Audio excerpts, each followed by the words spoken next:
یہ 5th generation warfare کی بات ہوتی ہے کہ جو انڈیا ہے خاص طور پہ ہمارا روایتی 5th جنریشن وار کی طرح ہم اس کو سمجھ سکتے ہیں کہ عورتوں کو استعمال کیا جا رہا ہے ایک بڑے ایجنڈے کے لیے، اور یہ پاکستان کو یا اسلامی جمہوریہ پاکستان کو میں کہوں تو غلط نہیں ہے، نقصان پہنچانے کی ایک بہت بڑی سازش ہے۔ شروع ہونے سے پہلے ہی عورت مارچ کا شور آپ کو پتا ہے کہ پوری قوت کے ساتھ سنائی دینے لگتا ہے، اور یہ آہستہ آہستہ کہہ لیں کہ رفتہ رفتہ موضوع بحث بنتا رہتا ہے،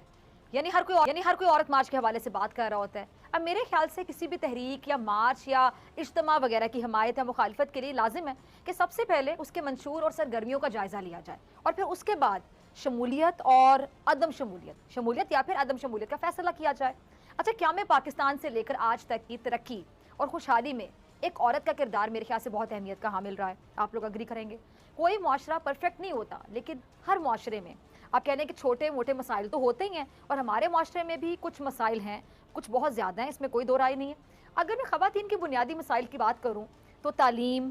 غربت، جہالت، جبری شادی، غیرت کے نام پر قتل، تشدد اور ہراسگی کے مسائل ہمارے معاشرے میں بہت زیادہ موجود ہیں، جن کو حل کرنا بہت ضروری ہے، اور یہ حکومت کی ذمہ داری ہے کہ حل کیا جائے، فی الفور حل کیا جائے۔ اب ہمارے مذہب نے اگر میں کہوں کہ عورتوں کے حقوق کو بہت تحفظ دی ہے تو آپ سب اگری کریں گے، لیکن کیا اس پر امپلیمنٹیشن کیا جاتا ہے؟ معاشرے کی جو غریب یا متوسط طبقہ ہے، ان کی عورتوں کی اکثریت کو جن مسائل کا سامنا ہے، کیا وہ حل ہو چکے ہیں، یا بہت غور طلب بات ہے کہ ان کو حل ہونا ضروری ہے؟ کلی صاحب، یہ جو عورت مارچ ہو رہا ہے، ہر مارچ میں ہوتا ہے، اس میں ایک آزادی کا لفظ بولا جاتا ہے، کہا جاتا ہے مین مطالبہ اگر میں کہوں کہ جی خواتین کو آزادی دی جائے۔ آزادی کا مطلب کیا ہے، مراد کیا ہے؟ یہ جو پلیک کارڈز اٹھائے ہوتے ہیں ان پہ جو آزادی ہوتی ہے وہ آزادی دوسری آزادی سے مختلف کیسے؟ کیونکہ ہمارے معاشرے میں آپ دیکھ رہے ہیں کہ خواتین کہاں پہ آپ کو نظر نہیں آتی، کوئی بھی شعبہ دیکھ لیں، خواتین اپنے جو صلاحیتیں اس کا لوہا منواتی ہوئی نظر آ رہی ہیں، ملک کا نام روشن کر رہی ہیں۔ پھر جو عورت مارچ میں جو عورتیں جاتی ہیں، وہ جو آزادی مانگتی ہیں، ذرا سمجھانے کی کوشش کیجیے کہ وہ آزادی اس آزادی سے کس حد تک مختلف ہے، کیونکہ مجھے لگتا ہے کہ آزادی تو ہے خواتین کو پاکستان میں، کیا نہیں کر رہی خواتین؟ فلاسفیکلی بے شرمی اور بے حیائی کے پاس کوئی دلیل نہیں ہوتی۔ میں یہ لاسٹ ٹائم بھی جب یہ فتنہ کھڑا ہوا تو میں نے عرض کیا کہ جو منشور یہ اٹھائے پھرتی ہیں وہ ایک ناکارہ چیز ہے، وہ منشور سب مانتے ہیں، مسئلہ منشور کا ہے ہی نہیں ہے، مسئلہ ان گھٹیا بے حیا ناروں کا تھا جو آگ لگانے کے لیے وجود میں آئے ہیں۔ میں نے کئی پروگراموں میں جب میری فیمنسٹ سے ملاقاتیں ہوتی تھیں تو میں ان سے کہا کرتا تھا کہ آپ یہ نعرے بدل لیجئے، you are losing a good vote of yours. اب اس بات کو سمجھیے کہ یہ جو اتنی بڑی ضلالت ہے اس ملک میں کیوں انفیوز کی جا رہی ہے، میں اس کے بارے میں پولیٹیکل ریزن پہلے بھی بتا چکا کہ your country is the only Islamic country on earth. اور آپ یاد رکھیے گا جتنے بھی طاقتور اسلامک ملک ہیں، آپ اگر پچھلی دہائیوں میں مڑ کر دیکھیں تو ان کے ساتھ ان کا جو حشر ہوا، آج وہ اپنے پیروں پر کھڑے ہونے کے برابر نہیں ہے۔ ہو کیا رہا ہے کہ ایسی بدنصیب اور بدقسمت عورتیں جو 4 انگریزی کی کتابیں پڑھائی ہیں وہاں سے، اور پتہ نہیں کیسے they have been hired, but ہمارے ہاں بدقسمتی ہے، مسلمانوں میں غدار پیدا کرنے کی اتنی کیپیسٹی ہے کہ ہم ہر دوسرے قدم پر ایک غدار دیکھتے ہیں۔ اور ایسے ایک ملک میں جس کا نام اسلامی جمہوریہ پاکستان ہے، اور وہ چلا رہا ہے ڈیموکریسی، گھٹیا ڈیموکریسی، جس کا حشر آپ نے 2 دن پہلے دیکھا اس ملک میں، اور اس کے ساتھ اس کو سپورٹ کر رہی ہے کیپٹلسٹک اکانومی۔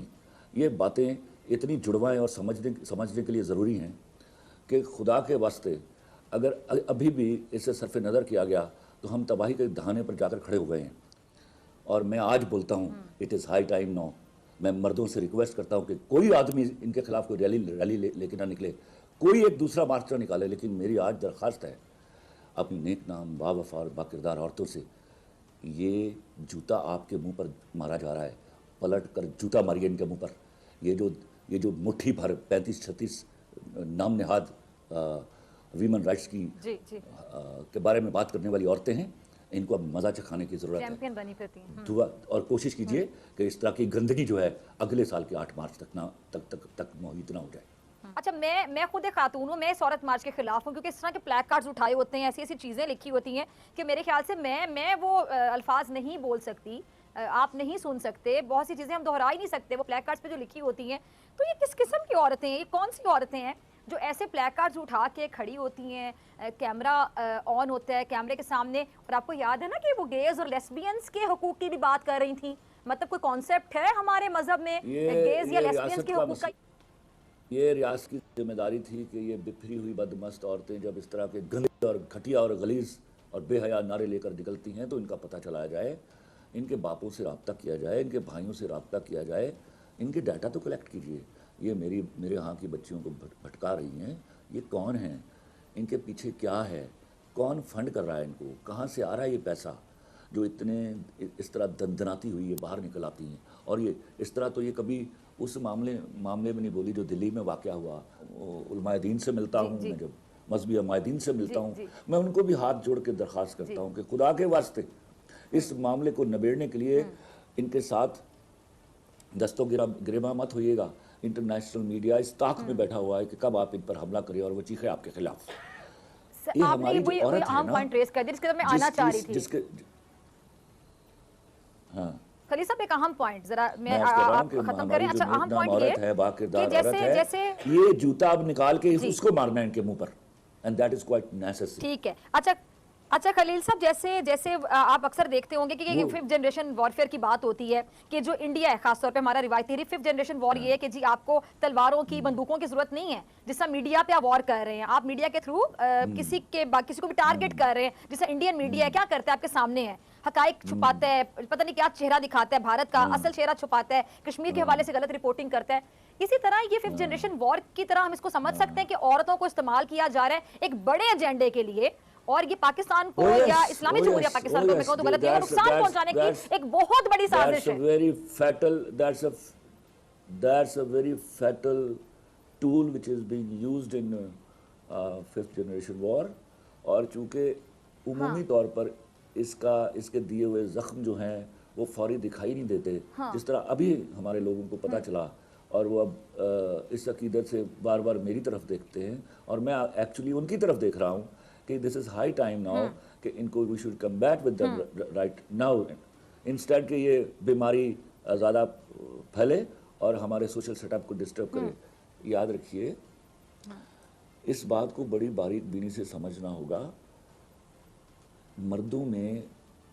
شادی کا رجحان کم ہو رہا ہے. جب 2 نمبر عورتیں اس تیزی سے اویلیبل ہونے لگیں گی, آپ یاد رکھیے گا شادیوں کا رجحان کم ہوگا, مرد جلدی شادی نہیں کریں گے, because when this number of women are available readily to them اور ہر ٹائپ کی, تو پھر انہیں جانے کی کیا ضرورت ہے. اور